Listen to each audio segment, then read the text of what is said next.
닥터 빵쌤입니다. 빵쌤입니다. 왜 혀가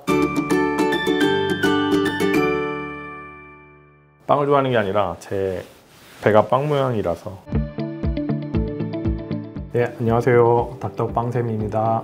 입원 확률을 45%나 줄일 수 있는 방법이 있어서 소개해 드리려고 합니다. 영어로는 6minute walk test라고 해서 우리말로 번역을 하면 6분 보행 거리입니다.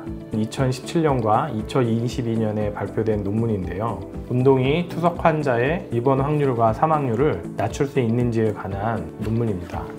단순하게 걷기를 하는 건데요. 6분 동안 걸을 수 있는 거리를 측정하는 방법입니다. 평상시에 걷는 걸음으로 힘들지 않게 걸을 수 있는 거리를 6분 동안 얼마나 걸을 수 있는지 측정을 하게 됩니다. 그래서 그 측정한 거리를 기준으로 해서 걷는 양을 늘려가면서 최종적으로 운동량을 늘리는 방법입니다. 투석하지 않는 날 하는 거고요. 오전, 오후 이렇게 2번 하게 됩니다. 한 번 할 때는 5분 운동, 1분 휴식, 이걸 한 묶음으로 해서 2세트를 하는 거죠. 그래서 오전에 5분 운동, 1분 휴식, 그 다음에 5분 운동, 1분 휴식, 이렇게 2세트를 하는 방법이에요. 그래서 오전에 2세트, 저녁에 2세트.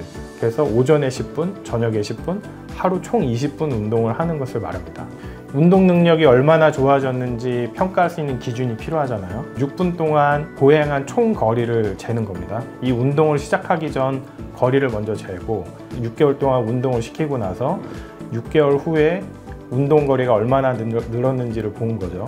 그리고 운동을 계속 처음에 세팅된 대로 그대로 걷는 것이 아니라 이 6개월 동안 그 거리를 점진적으로 늘리는 거죠. 그래서 처음에 300m를 갔다면 그 다음 주는 뭐 305m, 그 다음 주는 310m, 이런 식으로 해서 최종 15%, 그러니까 300m를 걸었던 분이라면 15%니까 40에서 50m 정도 더 걸을 수 있게 스케줄을 짜서 한 3개월에서 6개월 사이에 이 15% 정도를 달성하게끔 하는 그런 운동 스케줄인 거죠. 이게 2017년도에 6개월치만 해서 발표를 했는데, 그때는 그 환자의 인지 능력하고 그다음에 사회 교류 능력 이런 거는 좋아진 걸 확인을 했는데, 우리가 보고자 했었던 입원율과 사망률은 큰 영향이 없었던 거예요.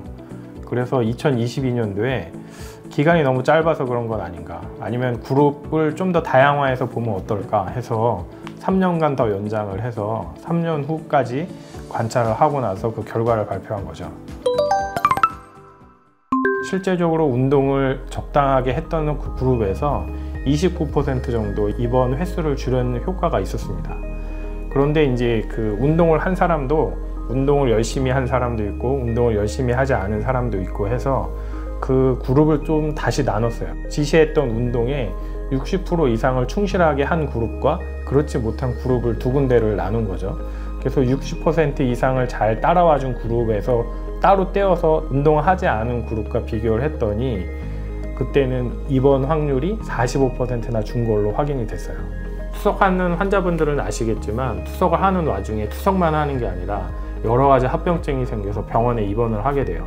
심혈관계 질환이 생기기도 하고, 그다음에 넘어지기도 하고, 그 외에 뭐 폐렴이 생긴다든지 요로 감염이 생긴다든지 다양한 질환들이 있는데, 이 걷기 운동만으로도 그런 질병으로부터 입원하는 확률을 45% 줄일 수 있다고 하니까, 투석하지 않는 날 힘들다고 집에만 누워 있지 마시고 밖으로 나가시거나 아니면 거실을 걸어도 좋으니까 하루에 20분만 투자하시면 입원 횟수를 절반이나 줄일 수 있으니까 꼭 따라와 주시기 바랍니다.